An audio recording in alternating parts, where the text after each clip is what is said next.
นะครับเชิญครับเหรียญปีกามาหรือยังครับพอรอนักร้องลงก่อนเนาะในรุ่นนี้มีทั้งหมด7ท่านนะครับผ่านไปแล้ว1ท่านก็มอบไม้ให้กับน้องเลยครับมาแล้ว สวัสดีค่ะ หนูชื่อนางสาวเอธิกาสาเลิศค่ะ ปัจจุบันศึกษาอยู่ที่ชั้นมัธยมศึกษาปีที่3ค่ะ จากโรงเรียนพระลานวิทยาคมค่ะ วันนี้หนูจะมาขับร้องในบทเพลงสังหารหมู่ค่ะ ขอเชิญรับชมและรับฟังได้แล้วค่ะ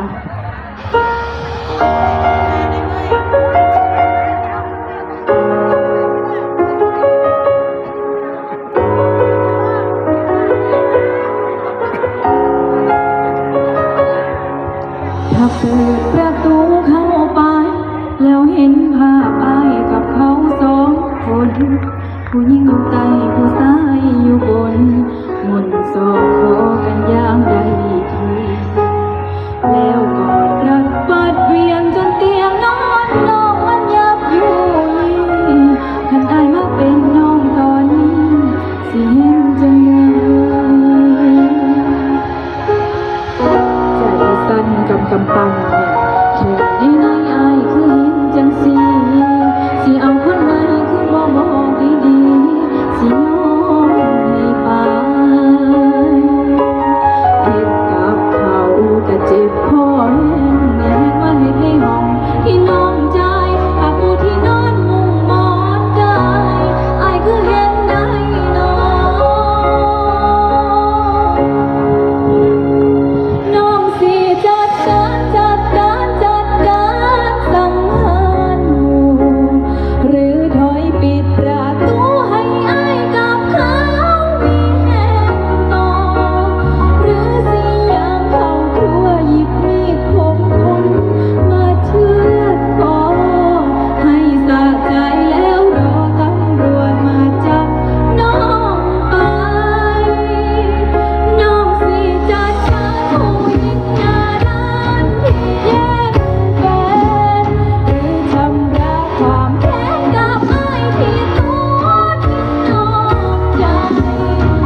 มมือให้กับน้อง เอมิกาสาเลิศครับ เอมิกาสาเลือดนะครับ ช่วงนี้ก็รอ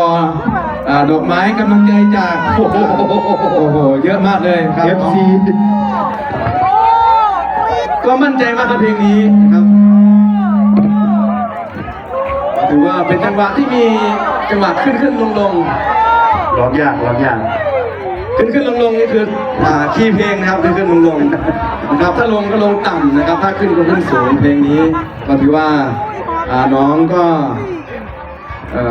มีความสามารถนะครับนำเพลงนี้มาร้องได้นะครับคณะกรรมการของเราครับดูดอกไม้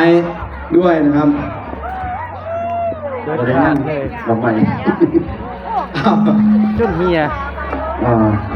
นี่รุ่นไม่เกิน อายุไม่เกิน 15 ปีนะครับ 15 ปีปกติแล้วน้องเคยขึ้นเวทีไหนบ้างครับก่อนจะมาประกวดที่นี่ มีประกวดงานหัตถกรรมของโรงเรียนค่ะตั้งแต่2 ปีที่แล้ว 2 ปีที่แล้วก็มีประสบการณ์บ้างว่างั้นเถอะก็ถือว่าเป็นเพลงหนึ่งที่ร้องยากนะครับร้องยากมีต่ำมีสูงมีขึ้นมีลงนะครับผมก็ขอบคุณน้องเอมิกาอีกครั้งหนึ่งครับผมขอบ ข คุ อ ณ เสียงปรบ ค มื รับ อกับน้องเอมิกาสาเลิศนะครับลำดับต่อไปท่านที่ 3 นะครับ